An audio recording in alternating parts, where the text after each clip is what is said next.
तो बीजेपी की बैठक हुई, बिहार बीजेपी की बैठक हुई, सम्राट चौधरी तमाम नेता मौजूद रहे। इस बीच जेडीयू के बड़बोले विधायक गोपाल मंडल भी मिलने के लिए वहां पहुंचे। सम्राट चौधरी से उनकी मुलाकात हुई और अब बिहार में बैठकें लगातार इस बात को लेकर चल रही हैं कि टिकटों के वितरण को लेकर क्या क्राइटेरिया है, क्या कितना कितना का कोटा होगा, किसे कितनी सीटें मिलेंगी और कौन कौन उम्मीदवार होंगे। तो इसे लेकर लगातार बैठकों का दौर भी चल रहा है।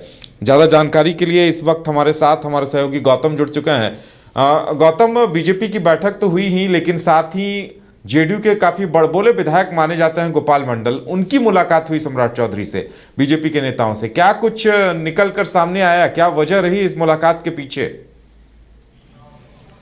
बिल्कुल, हम शुरुआत उनकी मुलाकात और उनकी बातों से ही करेंगे, क्योंकि गोपाल मंडल जेडीयू के विधायक हैं, गोपालपुर से चुनकर आते हैं। लेकिन उन्होंने पिछले 3 महीने से एक ही जिद लगा रखी है। वो जिद ये है कि वो भागलपुर से लोकसभा का चुनाव लड़ेंगे। हालांकि अजय मंडल उनकी ही पार्टी के सांसद भी हैं, लेकिन उनका कहना है कि उनकी तबीयत ठीक नहीं है, लेकिन वो टिकट पॉकेट में लेकर घूम रहे हैं। और आज इसी कड़ी में उन्होंने सम्राट चौधरी से मुलाकात की है और ये दावा पेश किया है कि भारतीय जनता पार्टी वहाँ से कैंडिडेट न दे, क्योंकि ये जेडीयू कोटे की सीट है और जेडीयू कोटे से इस बार गोपाल मंडल खुद चुनाव लड़ेंगे। और उन्होंने ये भी कहा कि 5 लाख से ज़्यादा वोटों से वो जीतकर उस भागलपुर सीट से प्रधानमंत्री के हाथों को मजबूत करेंगे।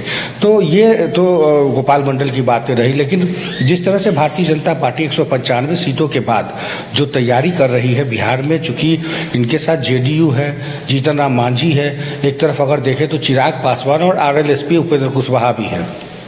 तो अगर सीटों का बंटवारा कैसे होता है, कौन टीम में शामिल होगा, ये एक बहुत महत्वपूर्ण सवाल है। क्योंकि पिछली बार के अगर लोकसभा चुनाव के परिणामों की बात करें तो 40 में 39 सीटें एनडीए के खाते में गई थी और 1 सीट कांग्रेस के पाले में।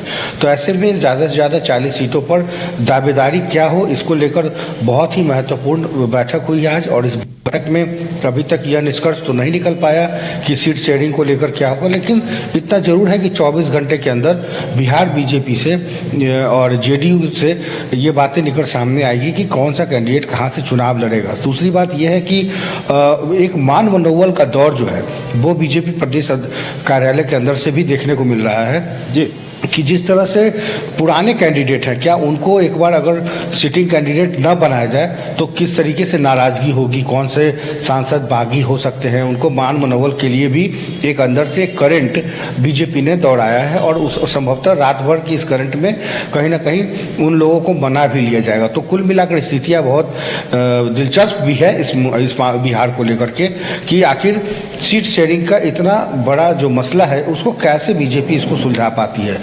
दूसरी तरफ इंतजार करना होगा अधिसूचना का, कि जल्द से जल्द इंतजार किया जा रहा है कि अब चुनाव आयोग अधिसूचना जारी करे और उसके बाद बिहार पूरी तरीके से लोकसभा चुनाव के मूड में तो है ही, और जो परिस्थितियां हैं सीट शेयरिंग को लेकर उसको भी, उस संकट से भी पार्टी निजात पा लेगी। जी बिल्कुल गौतम, और पीएम मोदी भी आ रहे हैं, तो ऐसे में उम्मीद की जा रही है कि तमाम चीज़ें भी क्लियर होंगी, स्पष्ट होंगी, क्योंकि लगातार उन्हें भी उनकी मौजूदगी में इन चीज़ों को लेकर चर्चा होगी और जो सीटों का समीकरण होगा उस पर भी चर्चा होगी और जल्द से जल्द स्पष्ट होगा। ऐसे बीजेपी के तमाम नेता भी उम्मीद कर रहे होंगे।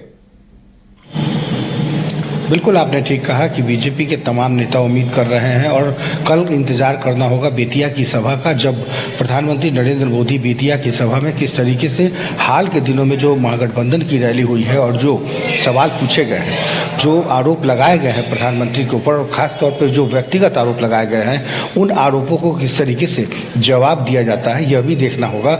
और देखना यह भी होगा कि क्या वाकई प्रधानमंत्री नरेंद्र मोदी जो बेतिया की जो सभा है उस सभा में पटना के गांधी मैदान से ज़्यादा भीड़ जुटा पाते हैं, क्योंकि आज तेजस्वी यादव ने साफ तौर पे कह दिया कि इस परिणाम से जो रैली आई थी, जो भीड़ आई थी, उससे वो बहुत खुश थे और जो चौंकाने वाले जो रिजल्ट हैं वो सामने आ सकते हैं।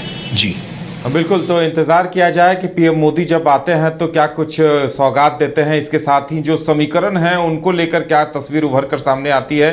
ये तमाम चीज़ें काफ़ी मायने रखती हैं और कई ऐसे दावेदार हैं और उनको लेकर भी निर्णय होना है। तो गौतम, हमारे साथ जुड़ने के लिए, तमाम जानकारी देने के लिए आपका बहुत बहुत धन्यवाद। तो अब इंतजार पीएम मोदी की बेतिया रैली का है। बेतिया रैली के बाद तस्वीर स्पष्ट होंगी कि चिराग पासवान और उपेंद्र कुशवाहा एनडीए में रहेंगे या नहीं रहेंगे, क्योंकि इस बार भी अगर पीएम मोदी की रैली में वो नहीं आते हैं तो इसे एक काफी बड़ी बात समझा जाएगा। और देखने वाली बात ये होगी कि बेतिया रैली के दौरान क्या कुछ तस्वीर उभर कर सामने आती है। धनबाद और गिरडी का सबसे बड़ा डायग्नोस्टिक सेंटर आविष्कार डायग्नोस्टिक। यहाँ MRI 3 Tesla, fibroscan liver, CT scan 512 slice cardiac जैसी सारी जांच की सुविधा, पैथोलॉजी और एम्बुलेंस की भी सुविधा। बरगंडा गिरडी, बैंक मोड़ और सराय ठेला धनबाद। 5 राज्य, 61 शहर, 150 प्रोजेक्ट और एक वास्तु विहार। नई सोच, नया घर। बनाए रखिए अपना प्यार, सेवा में है वास्तु विहार।